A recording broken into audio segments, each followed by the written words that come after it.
Saurashtra university જ્યાં વિદ્યાર્થીઓને સાથે રાખીને એબીવીપીએ વિરોધ દર્શાવ્યો। ફિઝિયોથેરાપીના પેપરમાં સિલેબસ બહાર પ્રશ્ન પૂછાયાનો આરોપ લગાવ્યો છે। સાયકેટ્રિક પેપર 40ના બદલે 80 માર્ક્સનો હોવાનો આરોપ। ટોપર વિદ્યાર્થીઓ પણ નાપાસ કરાયાનો આરોપ લાગ્યો છે। વિદ્યાર્થીઓને સાથે રાખીને એબીવીપીએ રામધૂન બોલાવી। સાયકેટ્રીનું પેપર 80 માર્ક્સનું હતું અને જે અમારા સિલેબસ મુજબ 40 માર્ક્સનું હોય છે અને એ પેપર આઉટ ઓફ સિલેબસ હતું તો બી અમે લોકોએ એટેમ્પ્ટ કર્યું અને તમે વિચારી શકો છો કે બધાને 0, 1, 2 એવા માર્ક્સ આવ્યા છે।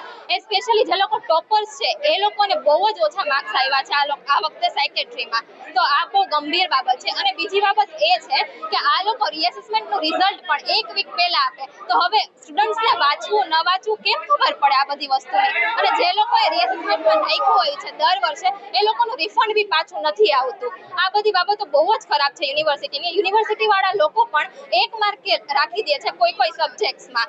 આવું તો સાવ ન જ ચાલે એમ।